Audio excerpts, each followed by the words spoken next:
Bonjour. Alors, notre objectif aujourd'hui, c'est de corriger un exercice d'application sur la dérivée. Alors, à partir d'une courbe, on va essayer de répondre aux questions de cet exercice-là. انطلاقا من هذا المبيان غادي نحاولوا نجاوبوا على الأسئلة المطروحة في هذا التمرين هذا. Alors, غادي نقرا السؤال بالعربية وبالفرنسية. في البداية بالفرنسية. Alors, le plan est muni d'un repère orthonormé OIG. لدينا معلم متعامد ممنظم OIG. La courbe C ci-dessous est celle d'une fonction f. La droite y est égale à 4 est une asymptote horizontale à la courbe au voisinage de plus l'infini. Donc ici, on a une droite, hein, y, donc une droite delta d'équation y est égale à 4. Donc c'est une asymptote à la courbe au voisinage de plus l'infini. La courbe C admet une branche parabolique de direction OI, c'est-à-dire l'axe des abscisses. Donc voilà, la courbe ici admet une branche parabolique de direction OI au voisinage de moins l'infini. Alors, on essaie de répondre aux questions posées ici, question par question. Alors, la première question ici, en utilisant les données de la graphe, du graphe, et le graphe, déterminer tout d'abord f de 1. Alors, à partir du graphe, on va chercher 1 sur l'axe des abscisses. Alors, 1, on va tracer une droite verticalement, une droite perpendiculaire à l'axe des abscisses et qui va couper la courbe. Donc, on remarque que cette droite va couper la courbe ici. Alors, donc, on va faire la projection de ce point sur l'axe des ordonnées. Donc, on va trouver ce point-là. Donc ici, c'est ce nombre-là qu'on a trouvé là, qui est l'image de 1. Donc l'image de 1 par la fonction f, c'est 3. Donc l'image de 1, c'est 3. Donc la question 1, question 1, petit a, f de 1 est égal à, f de 1 est égal à 3. La question suivante, f de moins 1. Donc, déterminons f de moins 1. Le moins 1, il est là, sur l'axe des abscisses. Donc, moins 1, on trace une droite perpendiculaire à l'axe des abscisses qui va couper la courbe. Donc, elle va couper la courbe là. On fait la projection sur l'axe des ordonnées. On trouve 1. Donc, f de moins 1, c'est 1.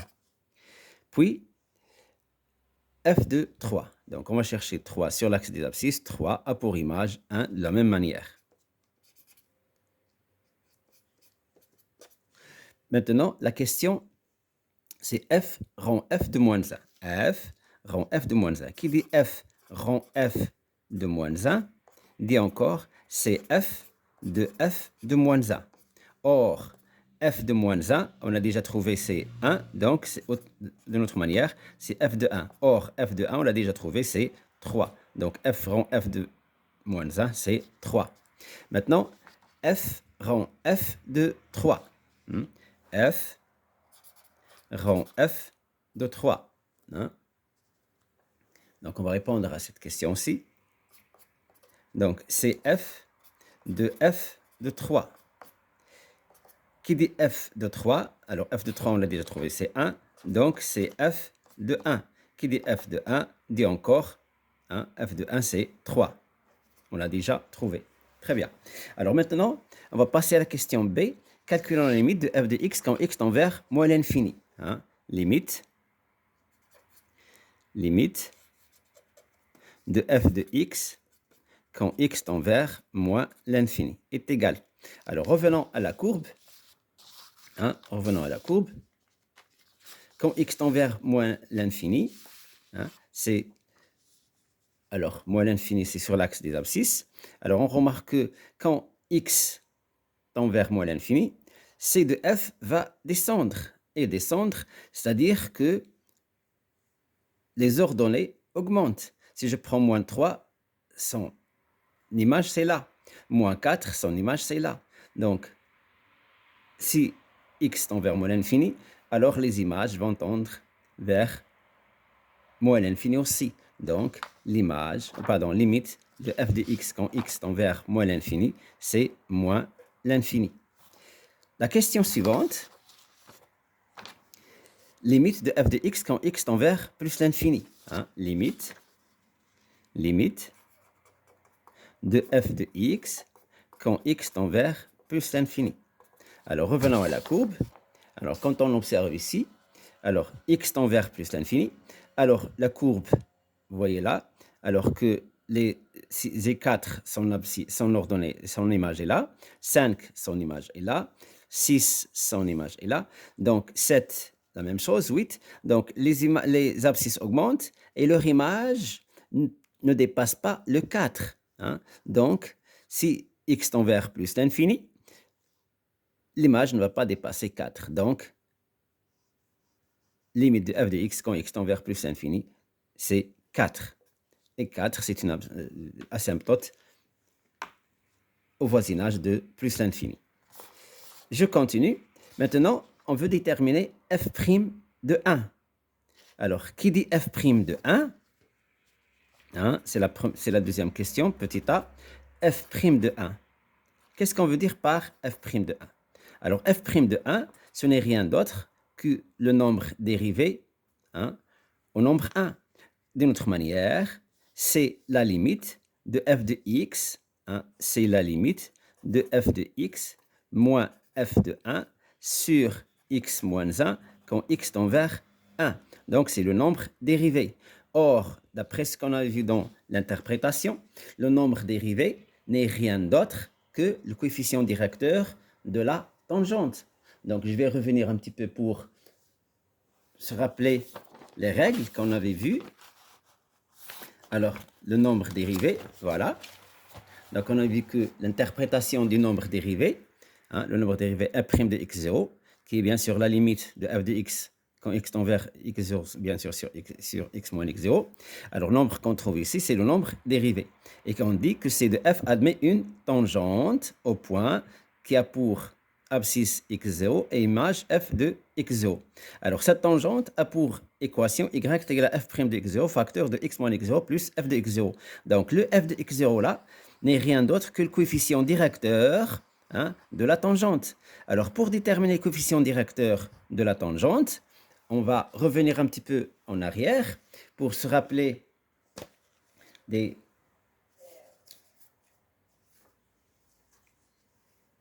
manière qu'on avait vu pour déterminer le coefficient directeur d'une droite.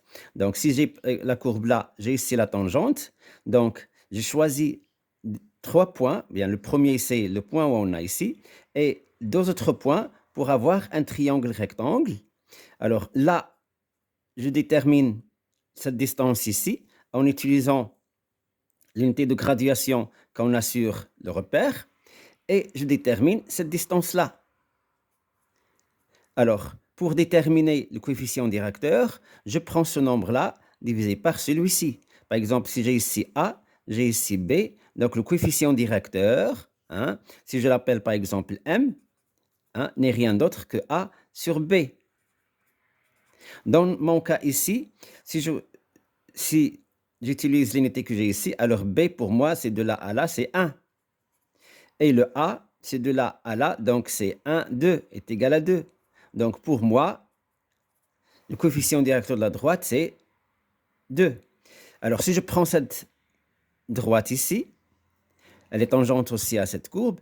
Donc pour déterminer le coefficient, je l'appelle M' par exemple. Donc je vais prendre cette distance divisée par celle-là. Mais là, ici, on est parti dans le sens inverse de l'axe des abscisses. Donc là, si je prends ici de là à là, c'est 1. Donc de l'autre sens, c'est moins 1. Et là, 1, 2, 3. Alors, c'est 3 ici. Donc c'est 3 divisé par moins 1. C'est-à-dire c'est moins 3. Donc le coefficient directeur de cette droite-là, c'est moins 3. Alors c'est ce qu'on doit faire ici, sur cette courbe-là. Alors au point, on veut chercher f' de 1. Donc c'est le coefficient directeur de la tangente à la courbe au point d'abscisse 1. Ici, on a une tangente horizontale.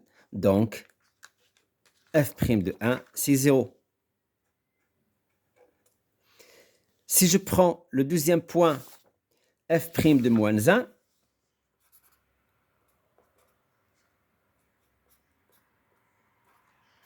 Alors, bien sûr, si vous vous rappelez, si je reviens un petit peu à la leçon, pour se rappeler quand est-ce qu'on a une tangente horizontale.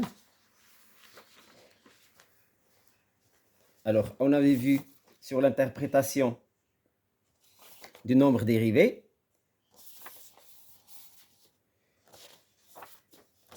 Alors, voilà. Donc, on a vu que le nombre dérivé est égal à f' de x0 est égal à L. Si L est égal à 0, alors y est égal à f de x0 du fait que y c'est f' de x0 facteur de x moins x0 plus f de x0. Alors j'aurai y est égal à f de x0 qui est une constante. Et on a dit que là, on aura une équation d'une tangente. Et cette tangente, elle est horizontale. Hein, tangente horizontale. Donc si vous revenez au cours qu'on avait fait la dernière fois, vous allez revoir le cours en détail. Alors là, c'est une tangente horizontale. Donc quand on a une tangente horizontale, automatiquement, le nombre dérivé, c'est 0. Donc f', on a dit f' de 1, c'est 0. Maintenant, f' de moins 1. Alors f' de moins 1, on va revenir à moins 1, elle est là. Son image, c'est 1, donc on va parler de ce point-là. Donc la tangente, elle est là. Alors, pour déterminer le coefficient directeur de la tangente, on doit choisir un triangle rectangle. Hein, pour déterminer le coefficient directeur, alors moi, je vais choisir ce triangle-là, les rectangles-là. Donc là, c'est 1 et là, c'est 3. Et pour passer de là, là, je suis parti dans le sens positif du déplacement sur l'axe des abscisses. Donc, j'ai 1 et là, c'est 3. Donc, on divise ce nombre par celui-ci. 3 divisé par 1. Donc, le coefficient directeur de la droite, c'est 3.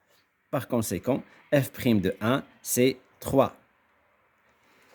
La question suivante, on veut déterminer la limite de f de x moins f de moins 1 sur x moins 3 quand x tend vers 3 moins.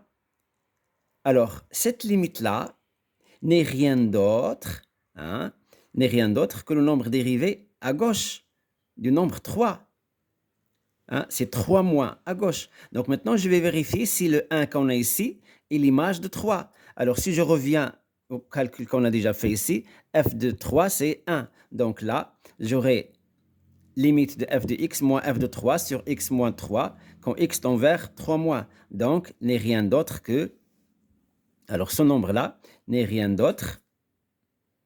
Alors limite de f de x moins 1 sur x moins 3 quand x tend vers 3 moins. Alors, ce nombre n'est rien d'autre que f' g de 3. C'est-à-dire, c'est le nombre dérivé à gauche en 3. Et si je reviens à la courbe, donc ce nombre-là va représenter le coefficient directeur de la tangente à gauche de 3. Alors, je regarde encore sur la courbe.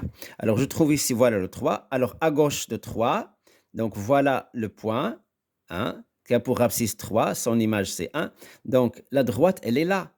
Alors, cette droite-là, elle a un coefficient directeur que je vais déterminer en utilisant ce triangle-là. Il est rectangle en ce point-là. Donc là, j'ai comme distance de 2 à 3, c'est 1, mais je suis parti dans le sens inverse de déplacement sur l'axe des abscisses, le sens positif. Donc là, c'est moins 1. Et en montant, de là à là, c'est par 2. Je suis monté, je ne suis pas descendu, donc c'est 2. Donc, ça veut dire que le coefficient directeur n'est rien d'autre que 2 sur moins 1. Et 2 sur moins 1, ça va donner moins 1. 2 sur moins 1, c'est moins 2. Donc, f' g de 3, c'est moins 2. Maintenant, on va répondre à la question suivante. Alors maintenant, on veut déterminer la limite en 3 plus de f de x moins 1 sur x moins 3. Alors, toujours le 1, c'est f de 3. Donc, j'aurai f de x moins f de 3 sur x moins 3 quand x tend vers 3 plus.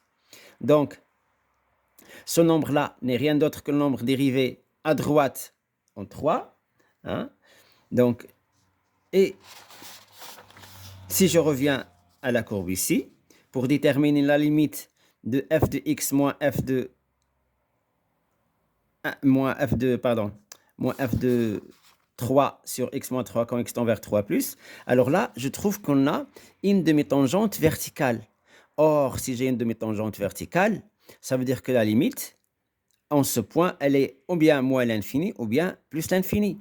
Et du fait que la demi-tangente verticale, elle est vers le haut, c'est-à-dire que ici j'ai 3 plus, donc automatiquement, la limite c'est plus l'infini. Hein? La limite c'est plus l'infini. Et je vais écrire par conséquent limite de f de x moins f de 1 sur, pardon, moins f de 3 sur x moins 3 quand x tend vers 3 plus, hein, est égal à plus l'infini. C'est-à-dire que la fonction f ici n'est pas dérivable à droite de 3. F n'est pas dérivable à droite de 3 du fait qu'on a trouvé plus l'infini. Alors ici, j'ai 3 plus et là, plus l'infini. Pourquoi j'ai mis plus l'infini? Parce que la courbe, la demi-tangente, elle est verticale et vers le haut. Vers le haut. Donc, quand on est vers le haut, donc ici et ici, on doit avoir le même signe. Plus, plus. Voilà. Si on avait vers le bas, donc on aurait ici, et on a ici plus, donc automatiquement ici, on aura un moins. La question suivante, discuter suivant les valeurs de m, c'est-à-dire du paramètre m, c'est un nombre qui appartient à R, le nombre de solutions de l'équation f de x est égal à m. Alors, qui dit f de x est égal à m dit, hein, c'est l'intersection de c de f avec la droite d'équation y est égal à m. Hein, y est égal à m. Qui dit y est égal à m, alors c'est une droite qui va être horizontale, hein, et qui va couper la courbe. Donc cette droite qui va être horizontale, je peux la tracer ici, je peux la tracer là, je peux la tracer là, je peux la tracer ici, comme je peux la tracer ici, comme je peux la tracer ici en bas. Donc il y a plusieurs cas possibles. Donc ici, si je prends m est égal à 1, si je prends m est égal à 1, donc je vais tracer la courbe ici, en 1. Y est égal à 1. Et cette droite va couper la courbe en ce point et en ce point. Donc j'aurai deux solutions. La question qui a été posée, discuter suivant les valeurs de m, ناقش حسب قيم m, le nombre de solutions. عدد الحلول. حلول ماذا؟ المعادلة f x تساوي m. قالوا لنا ما قالوش نحدد العدد x، ولكن عدد الحلول. شحال من حل كاين؟ واش واحد، واش جوج، واش ثلاثة، واش أربعة إلى آخره. Alors, si je trace la droite ici, en ce point, donc il y aura une seule solution, c'est ce point-là. Si je trace la droite ici, j'aurai ce point et ce point. Donc j'aurai 3 points d'intersection de la droite et de la courbe. Donc ici, on a les cas suivants. Si m est supérieur ou égal à 4, c'est-à-dire si je trace la droite ici, la droite ne va pas couper la courbe, si je la trace ici. Mais si je trace la courbe ici, c'est-à-dire que m entre 3 et 4, sans atteindre 4, mais il peut atteindre le 3, j'aurai ce point et un autre point ici. Donc, j'aurai 2 points. Mais si on n'atteint pas le 3, si j'ai entre 3 et 4 strictement, il y aura un seul point. En 3, j'aurai ce point et celui-ci, donc 2 points. Mais si je prends m inférieur à 3, j'aurai un point ici, un point là et un autre point ici. La même chose là, un point là, un point là, un point là. Alors, si je prends m égale à 1, je n'aurai que ce point et ce point. Donc, entre 1 et 3, c'est-à-dire strictement, hein, m strictement compris entre 1 et 3, il y aura 3 solutions. Mais si m est égal à 1 ou m est égal à 3, il y aura 2 solutions, ce point et un autre point là. Et pour m est égal à 1, j'aurai ce point et ce point. Mais si m est inférieur à 1, hein, si je le trace ici, alors il y aura un seul point là. Si je trace ici, la droite, donc il y aura un seul point. Si je trace ici, il y aura un seul point. Si je trace ici, il y aura un seul point qui est quelque part ici. Donc, si m est inférieur à 1, si m est inférieur à 1, il y aura une seule solution. Si m est compris entre 1 et 3, il y aura 3 solutions. Si m est égal à 1, 2 solutions. M est égal à 3, 2 solutions. M compris entre 3 et 4, une seule solution. Et au-delà de 4, c'est pas de solution. Donc, je vais écrire. Alors là, le numéro de la question, c'est la question 3. Et je vais dire ici, si m est inférieur à 1, si m est inférieur à 1, ou m est compris entre 3 et 4, il y a une seule solution.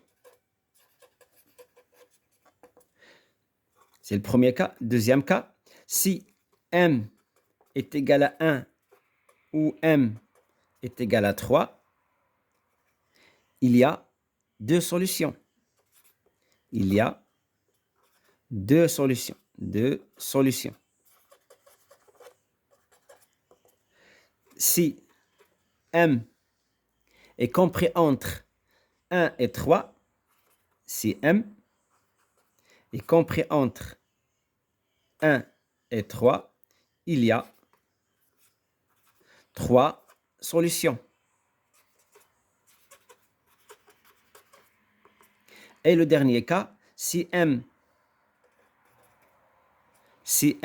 est supérieur à 4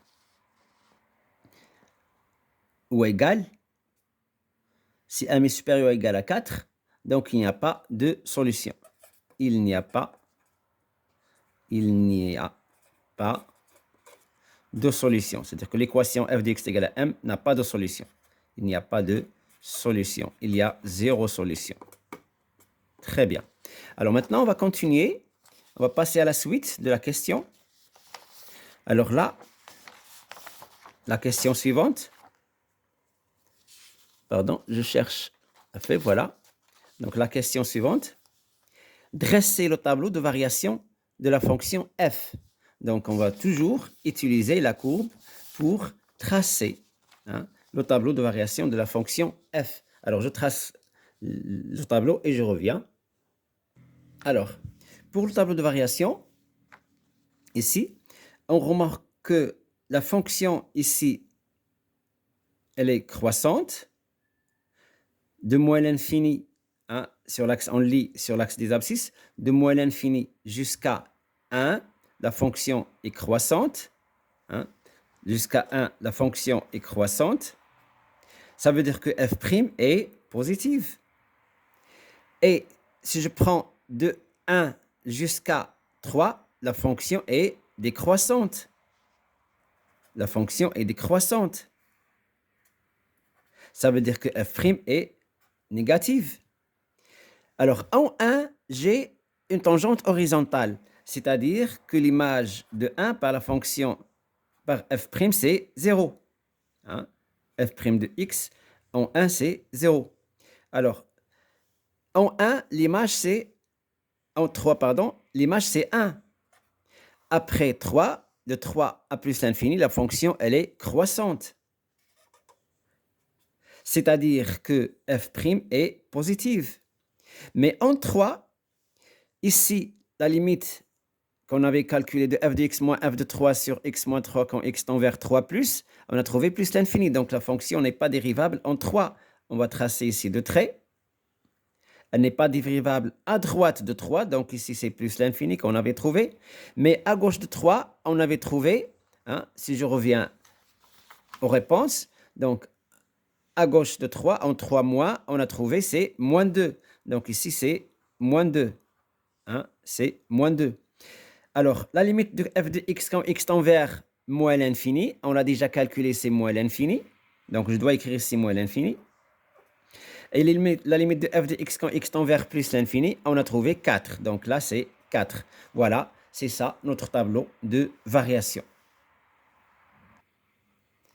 Alors ici, on veut calculer maintenant la limite de f de x fois sinus de 1 sur f de x quand x tend vers moins l'infini. Alors quand x tend vers moins l'infini, f de x tend vers, on a déjà vu sur la courbe, f de x tend vers moins l'infini. Hein? F de x tend vers moins l'infini. Donc, que va-t-on faire? Si f de x tend vers moins l'infini, 1 sur f de x va tendre vers 0. Et là, on aura moins l'infini fois 0, c'est une forme indéterminée. Donc, qu'est-ce qu'on va faire? On va faire un changement de variable. Alors, posons grand X est égal à f de x. Donc, quand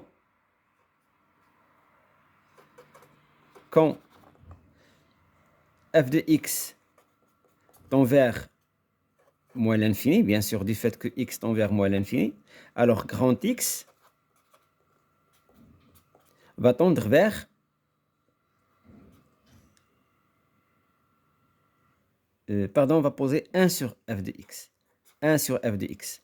Donc, x est égal à 1 sur f de x. Donc, f de x va tendre vers plus l'infini.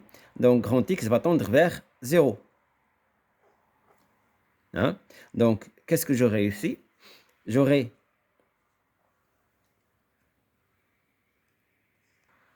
alors, je dis que quand f de x tend vers moins l'infini, grand x va tendre vers 0 moins. Donc, la limite ici, si je l'appelle a, va être égale à la limite quand x tend vers 0 moins. Alors ici, on aura sinus de grand X. Et là, f de x, alors si x est égal à f de 1 sur f de x, donc f de x est égal à 1 sur grand X. Donc j'aurai ici, à la place de f de x, 1 sur grand X. 1 sur grand X fois sinus de x. Donc ce qui donne a est égal à la limite, quand grand X tend vers 0 moins, donc j'aurai sinus de x sur x. Or, sinus de x sur x quand x tend vers 0, cette limite-là, c'est une limite qui est bien déterminée, donc est égale à 1, d'après les règles qu'on avait vues avant. Alors maintenant, on veut montrer que 1 moins x fois cos de f de x sur x carré est compris entre 1 plus x sur x carré et 1 moins x sur x carré. Donc là, on va utiliser une règle qu'on connaissait déjà. On sait que cosinus de f de x, quoi que ce soit la valeur de f de x, c'est compris entre moins 1 et 1. Et on va multiplier par x. X qui nous ont donné ici, c'est un x qui est négatif. Hein, x est inférieur à 0. Donc quand on va multiplier par x, que va-t-il se passer? J'aurai x fois 1, ce sera négatif, il sera ici. Donc j'aurai ici x. Et x qui est négatif fois moins 1, ça donne moins x qui est positif. Donc on va changer la position des nombres. Maintenant, on va multiplier par moins 1. Donc si je multiplie par moins 1 ici, hein, parce que j'ai besoin d'un moins ici et d'un moins, donc je vais multiplier par moins 1. Moins 1, c'est un nombre négatif, donc les positions ici vont changer. J'aurai ici moins x fois moins 1, ça donne x, donc j'aurai ici x, inférieur ou égal à moins x fois cosinus de f de x, qui est inférieur ou égal à x fois moins 1, ça donne moins x. Alors, et je vais ajouter 1. Donc, j'ajoute 1 ici, là et là. Quand on ajoute le même nombre, alors l'ordre ne va pas changer. Donc, j'aurai ici 1 moins x fois cos de f de x. Là, j'aurai 1 moins x. Et là, j'aurai 1 plus x. Maintenant, je vais... que vais-je faire? Je vais multiplier par 1 sur x carré. x carré c'est un nombre positif, donc 1 sur x carré c'est un nombre positif. Donc quand je vais multiplier par 1 sur x carré, l'ordre ne va pas changer. Donc j'aurai ici 1 plus x sur x carré inférieur ou égal à 1 moins x cos de f de x sur x carré, et 1 moins x fois 1 sur x carré, c'est 1 moins x sur x carré. Voilà, on a atteint notre objectif. Alors la question suivante maintenant, c'est calculons la limite en moins l'infini de 1 moins x cos de f de x sur x carré. Donc, si on calcule les limites, donc on aurait ici la limite de 1 moins x cos de f de x sur x carré. Du fait qu'on a ici compris entre cette expression, donc on aura ici la limite de 1 plus x sur x carré quand x tend vers moins l'infini, et là, la limite quand x tend vers moins l'infini de 1 moins x sur x carré. Alors, ici, en moins l'infini, j'aurai moins x sur x carré, ou encore moins 1 sur x, donc ça va tendre vers 0. Et là aussi, ça va tendre vers 0. Donc, d'après le théorème des valeurs intermédiaires, pardon, ici c'est inférieur ou égal. Alors, d'après d'après le théorème des gendarmes, théorème des gendarmes, si limite ici c'est 0, la limite c'est 0, donc cette expression aura la même limite. Donc, la limite de 1 moins x fois cos de f de x sur x carré quand x tend vers moins l'infini est égal à 0. Merci. سمحوا لي راك ندوخ شويه في الهضره لان سي ديجا 2 د الليل ما نعش مزيان. Alors merci bien et à la prochaine fois.